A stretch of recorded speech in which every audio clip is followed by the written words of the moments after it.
wala mu yóbbu leen feneen États-Unis boo rabee Jay-Z rap mbala benn keneen ak keneen day mel ni bon. tu n'apportes rien de nouveau quoi amul lu bees loo indi lu ñu mën a découvrir quoi. léegi loolu noonu daf ñuy jàngal. daf ñuy jàngal ba suñu pré-album bii ñu mujjee def. soo ko dégloo di nga xam ne ñii ressourcé wu nañ quoi. dëgg la jël nañu ay beat africain boole ko ci affaire yi. donc pour mën leen ko jaay aussi. d'accord donc Love Story ci seen album la nekk. ok Love Story la benn single la quoi. donc sa waay li mu doon wax rek quoi donc ñun. suñu musique yi ñu def yëpp dañuy ressourcer suñu base peñe yi nga xam te ñoo fi nekk suñu première sound ñu ngi jël ay bitu Touré Kunda sample waat ko def ko musique mais même Love Story bi dégg naa ci Love Story bi waaw kàllaam yoo xam ne jotoon naa ko dégg feneen ou bien benn vibe boo xam ne waaw non si kii lay wax mooy vibe bi quoi ni ma réeree nabi waaw loolu dafa nice inspiration yooyu noonu la quoi loolu daf ma marqué sound yu pansa nga def benn sound boo xam dafa folie am leen loo fàttali gars yi quoi non mais loolu c'est tout à fait normal c'est tout à fait normal ci musique la bokk xëy na sax yow nga def ko nga gën a développé gis nga par exemple Davido Fall bi muy def Fall le refrain Are You Don't Talk loolu mu ngi ko jëlee ci Kojo Fonts benn anglais la c'est un rappeur anglais ci bi mu nekkee studio mu ngi vibe mais amuloon luy nekk refrain am quoi te dafa laajoon son bi donc loolu la jël en fait li Kojo Fonts wax la jël modifié ko teg ay lyrics am n'est-ce pas mais c'est la même chose en fait donc musique moo mel noonu tu vois musique voilà c'est l'art de combiner des sons d'une manière agréable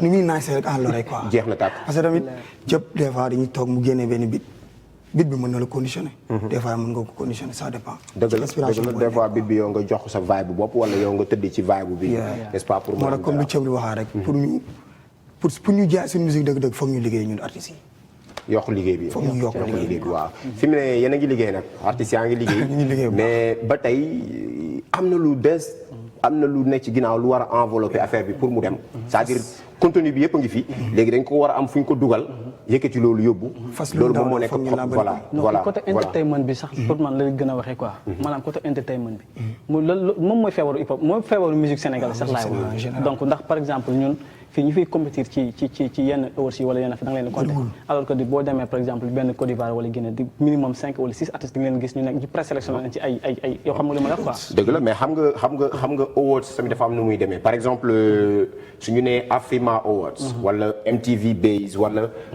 BET Awards dafa am catégorie yoo xam ne yooyu la ñu jagleel li nga xamante ne moom mooy meilleur artiste francophone wala musique urbaine francophone suñu xoolee souvent ci pays yi du ñu dégg ñi nga xamante ne dañuy def musique urbaine di woy en français wala bokk ñi def rap di woy en français des fois dafay nekk ay difficultés pour ñu mën leen nominer ci yenn catégorie yi xam nga doone artiste africain francophone ba pare nga indi koo xam ne tey vidéo bi nga découvrir ci moom vidéo bi yëpp olof la donc après ñi toog foofu ñu déggul olof dañ naan mais lan lay représenter quoi tu vois alors bañu ñu nit ki rap olof mais souvent aussi di parce que ñun ci pays francophone la ñu nekk alors on fait un rap d'Afrique francophone suñu rap moom moo war a yem ak bu Guinée Conakry moo war a yem ak bu Côte d'Ivoire benn partie ci Togo benn partie ci Congo Cameroun et cetera donc Afrique rap francophone la ñuy def moo tax ñun dañu war di gën a yëngatu ci di làkk français ci li nga xamante ne lu teguñu ko suñu bopp fii lañ ko fekk tu vois fii lañ ko fekk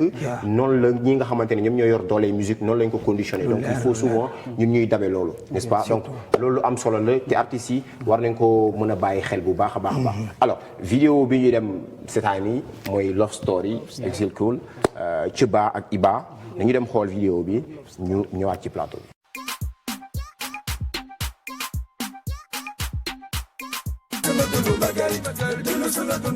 Love Story sur la 2STV, le groupe Exil Cool qui nous vient de Yeumbeul, composé de Thiba et Iba sur ce plateau de Made in Africa. Avant-dernière incursion de cette saison avant le mois de Ramadan. Yéen a ngi waajal koor gi. rappeurs yi nag non dañuy woor dafa mel ni rappeurs yi dañuy tëdd yeewu ndog. waaw yéen moom est-ce que Habib dafa mel ci game boobu lay dox day. man fajar maay jiite sama jabar ak samay doom. Tisbaar. Takkusaan. Timis. Gee man maay jiite sama. est-ce que doo yeewu di julli. fajar ñu ngi la 2 heures. léeg-léeg nga kii nag quoi. ah Iba 2 heures gars yi yeewaat ko. 5 léeg-léeg nga heures ñu julli ci yee kaw ko. lal bi quoi xam nga. boo mënul boo amul force yi tamit mën nga tëdd noonu rek. non rappeurs yi moom dañuy woor ñun moom xam nga dañuy woor. non rappeurs yi c'est que man li rappeurs yi ci ëpp si koor gi la ñuy liggéey seen ay projet quoi donc guddi gi da ngeen di nekk studio mais bu ngeen tëddee noonu tamit heure yi xëdd ngeen di kii de. loolu du woor quoi du doon woor. non loolu du woor. du woor ah. loolu du woor sa waay. loolu du woor nelaw yeewu cop.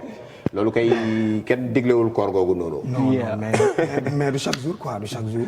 des fois nga dem studio mais tamit des fois xam nga. dëgg la dëgg la yàlla yi moom même bu dul dara foog nga am loo ko jox quoi. moom mooy premier. moom mooy premier moo jiitu lépp. alors seen projet yaakaar naa premier projet bi rek li ñu jot a waxagum. waaw deuxième bi waaw naka la demee moom. ok deuxième projet bi bon. titre bi muy tudd waaw kay waay maanaam day confirmer quoi ñun suñu talent. xam nga boo xoolee gars yi premier projet bi.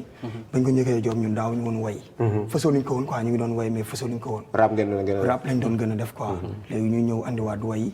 andiwaat ay vibes. andiwaat yeneen affaire yoo xam ne gars yi xamee wuñ ko woon quoi. léegi loolu noonu bon bañ joobee projet ba pare. ba toog déglu dañoo ne lii foog ñu tuddee ko confirmation. d'accord mooy waaw kay waay. ku ko déglu ne waaw kay waay. lii leer na waaw lii leer na quoi. te bañ ko génnee aussi am nañ ci satisfaction totale ndax may nañu ñu defaat tour Sénégal xam nga tourné waat amaat ci yeneen link yoo xam ne incha allah xam nga waaw li ma ciy wax moom comme li mu wax rek donc projet boobu noonu waaw koy waa la ñu génnee donc mu nekk benn philosophie bi ñu ko joobee mi nga xamante ni donc ci musique sax lañu njëkkee première single bi son Mouri Kanté Yekeke xam comprendre nga ko Yekeke lañ samplé ak benn trois def ko intro donc di la wane ñun suñu musique bi ñu def musique hip hop sénégalais la hip hop africain la quoi donc ci loolu toujours vous cherchez une ouverture te ça reste hip hop lay nekk lu ñuy def ci hip hop lay nekk donc doo ko génne ci hip hop donc loolu moo nekkoon projet bi nga xamante ni moom moo tudd waaw koy waay liggéey est-ce que ñun aussi war nañ rek di à chaque fois suñuy wax benn affaire rek bañ ko génnee ci hip hop parce que il faut qu'on sache que ñun moomuñu hip hop en fait je pense que loolu sénégalais yi ce n'est plus la peine que animateurs yi wala yenn rappeurs yi commencé di ñu ci sonal en fait parce que fii ñëpp éveillé nañ ñëpp yeewu nañ tout le monde a accès à tout communication mu ngi jàll donc il faut pas que nit ñi imposer ñu aussi loo xam ne loolu aussi dafa mel ni colonisation la quoi dafa mel ni dañuy coloniser nit ñi suñu nee hip hop boo deful hip hop doo Habib comme li nga wax rek ñëpp bu ñu defoon benn hip hop bi est-ce que am na sens ñëpp suñu niroowul li ñuy def amul sens ñëpp suñu engagé woon wala ñëpp di def benn hip hop classique amul sens ñëpp bu ñu doon def benn hip hop wala benn whatever bon xam nga nu ñu ko mën a tuddee lu fën wala du amul sens mais divertissement boobu noonu mooy musique quoi te ñun Sénégal dañoo am benn problème mooy problème mu langue Sénégal fii nii Sénégal benn olof la ñuy làkk demal Guinée au moins dañ fa làkk benn pël mandinké susu et cetera cosmopolite boobu noonu c'est-à-dire day développer seen hip hop quoi donc maanaam même bu dee sax ci cadre sax dafa war a différent waxuma langue ci style de rap est-ce que yaa ngi comprendre loolu tam daf ñu xaw a stagné daf ñu xaw a téye quoi waaw mooy du ñu diversifier ci langue yi quoi du ñu diversifier c'est vrai parce que bu boo xoolee Sénégal am na ay saraxule am na joola donc ñenn ñi dañuy am problème sax pour adapter wu ci li nga xamante ne yenn rappeurs yi loolu la ñuy wéy n'est-ce pas alors que fi ngay wax dëkk yooyu muy foofu muy Nigeria muy Ghana et cetera foo dem Gambie foo dem dañuy jël da ngay gis benn artiste yi mix ay 4 langues ci pour mën a toucher un peu partout tu vois parce que musique dafa sensible am na loo xam ne boo message bi boo ko jàllalee ci nit ki rek dafay voilà da koy yëg n'est-ce pas alors li nga xamante ne moom mooy awards yi ñu koy waajal un peu partout à travers le monde mën ngeen dem ci seen plateforme yi pour inscrire wala xool li nga xamante ne moom mooy critère